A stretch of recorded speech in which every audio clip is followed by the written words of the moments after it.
इन समय की बात है। एक नगर में एक अत्यंत धनी और प्रतिष्ठित साहूकार रहता था। उसके पास धन दौलत, सुख सुविधाओं और वैभव की कोई कमी नहीं थी। लेकिन उसके जीवन में एक ऐसा दुख था जो उसे हर समय भीतर ही भीतर कष्ट देता रहता था। उसकी कोई संतान नहीं थी। विशेष रूप से उसे पुत्र प्राप्ति की तीव्र इच्छा थी। इसी चिंता में वो दिन रात भगवान शिव का स्मरण करता रहता था। पुत्र प्राप्ति की कामना से वो प्रत्येक सोमवार का व्रत रखता, पूरे विधि विधान से भगवान शिव की पूजा करता और संध्या समय शिव मंदिर जाकर श्रद्धापूर्वक शिवलिंग के समक्ष दीपक जलाता था।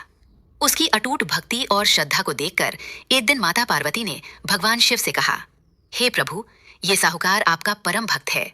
ये पूर्ण विश्वास और समर्पण के साथ आपका व्रत और पूजन करता है। इसकी मनोकामना अवश्य पूर्ण होनी चाहिए। भगवान शिव मुस्कुराकर बोले, हे पार्वती, ये संसार कर्म भूमि है। जैसे किसान अपने खेत में जो बीज बोता है उसी प्रकार की फसल काटता है, वैसे ही मनुष्य अपने कर्मों के अनुसार फल प्राप्त करता है। संसार का नियम कर्म और उसके फल पर आधारित है। माता पार्वती ने पुनः विनम्रता पूर्वक कहा, हे महादेव, ये आपका सच्चा भक्त है। यदि इसके जीवन में कोई दुख है तो उसे अवश्य दूर करना चाहिए। आप तो सदैव अपने भक्तों पर दया करने वाले हैं। माता पार्वती के बार बार आग्रह करने पर भगवान शिव बोले, हे पार्वती, इसके भाग्य में पुत्र योग नहीं है, इसलिए ये अत्यंत दुखी रहता है। फिर भी इसकी भक्ति से प्रसन्न होकर मैं इसे पुत्र प्राप्ति का वरदान देता हूँ। किंतु इसका पुत्र केवल 12 वर्ष की आयु तक ही जीवित रहेगा। इसके बाद उसकी मृत्यु निश्चित है। इससे अधिक मैं इसके भाग्य में परिवर्तन नहीं कर सकता। ये सारी बातें साहूकार सुन रहा था।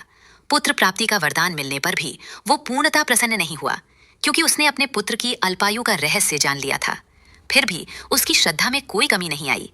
वो पहले की भांति पूरे विश्वास और भक्ति से सोमवार का व्रत और भगवान शिव का पूजन करता रहा। कुछ समय बाद उसकी पत्नी गर्भवती हुई और 10वें महीने में उसने एक सुंदर पुत्र को जन्म दिया। पुत्र जन्म की खुशी में पूरे घर में उत्सव मनाया गया। किंतु साहूकार अपने पुत्र की केवल 12 वर्ष की आयु जानता था, इसलिए उसने अधिक उत्साह प्रकट नहीं किया और ये रहस्य किसी से नहीं कहा।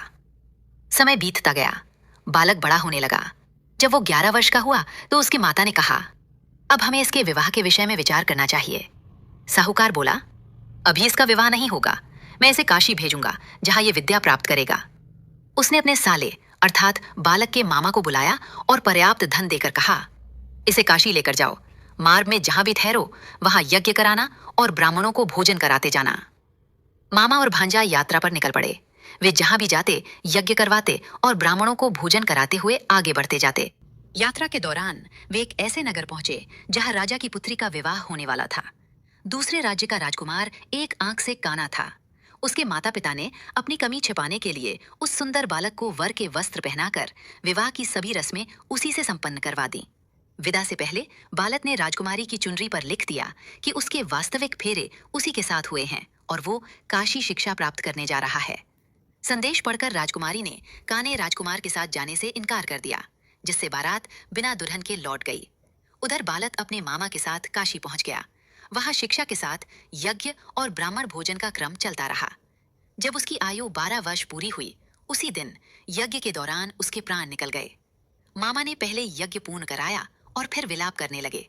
उसी समय भगवान शिव और माता पार्वती वहां पहुंचे। माता पार्वती के आग्रह पर भगवान शिव ने उस बालक को पुनः जीवन दान दे दिया। वापसी में वे उसी राज्य पहुंचे जहां राजा ने बालक को पहचान लिया और अपनी पुत्री का विधिवत विदा कर उसे सम्मान पूर्वक उसके साथ भेज दिया। जब वे अपने नगर के निकट पहुंचे तो मामा ने पहले जाकर साहूकार को सूचना दी। पुत्र को जीवित, अपनी पत्नी और अपार धन संपत्ति के साथ लौटता देखकर साहूकार और उसकी पत्नी की खुशी का ठिकाना न रहा।